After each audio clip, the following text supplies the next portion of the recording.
ഇതിൻ്റെ പേരെന്താന്ന് എനിക്കറിയില്ല. പക്ഷെ ഇങ്ങനെ ഉണ്ടാക്കി കഴിക്കാൻ അടിപൊളിയാണ്. വൈകിട്ട് നല്ലൊരു കട്ടൻ ചായ ഉണ്ടാക്കിയിട്ട് ചായയുടെ കൂടെ ഒക്കെ കഴിക്കാൻ ഇത് നല്ലതാണ്. അപ്പോൾ നമുക്ക് എങ്ങനെ ഉണ്ടാക്കാൻ നോക്കാമല്ലോ. അപ്പോൾ വെളിച്ചെണ്ണ ഒഴിച്ചിട്ട് വെളിച്ചെണ്ണ ചൂടായതിൻ്റെ ശേഷം കടുക് പൊട്ടിക്കുക. ഇനി ഉണക്കമുളക് ഇട്ട് കൊടുക്കുക. അതിൻ്റെ ശേഷം നമുക്കിത് കുറച്ച് കറിവേപ്പിൻ്റെ ഇലയും കൂടി ഇട്ട് കൊടുക്കുക. ഇനി ഒരു ചെറിയ സബോള എടുത്തിട്ട് ചെറുതാക്കിയിട്ട് മുറിച്ചിട്ട് അതും കൂടി ഒന്ന് ഇട്ട് കൊടുക്കുക. ഇനി അതൊന്ന് കളർ മാറി വരുമ്പോൾ, നന്നായി കളർ മാറി വരുമൊന്നും വേണ്ട കേട്ടോ, ആ പച്ചയുടെ ഒരു മണം മാറി വന്നാൽ മതി.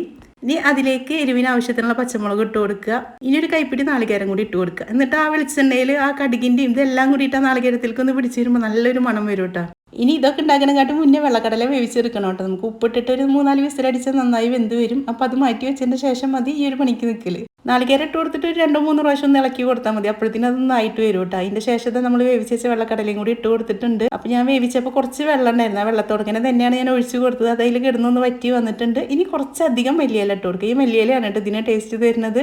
അപ്പോൾ അത് ഇത്രയേ ഉള്ളൂ, ഉണ്ടാക്കിയെടുക്കാൻ വളരെ എളുപ്പമാണ്. അതുപോലെ നല്ല ടേസ്റ്റാണ് കേട്ടോ. ഇതിലേക്ക് ആ നാളികേരം ആ മല്ലിയിലയും എല്ലാം കൂടി ആകുമ്പോൾ, മല്ലിയില നന്നായി വേവിക്കരുത്, ലാസ്റ്റ് കിടക്കുന്ന സമയത്ത് മാത്രം ഇട്ട് കൊടുത്താൽ മതി. പിന്നെ ഇതിൻ്റെ പേരെന്താ നിങ്ങൾക്ക് അറിയെങ്കിൽ ഒന്ന് കമൻറ്റിൽ പറഞ്ഞു തരണം കേട്ടോ. എനിക്ക് പേര് അറിയില്ല. അപ്പോൾ ഫോളോ ചെയ്യാത്തവരാണെങ്കിൽ ഒന്ന് ഫോളോ ചെയ്തോളൂ.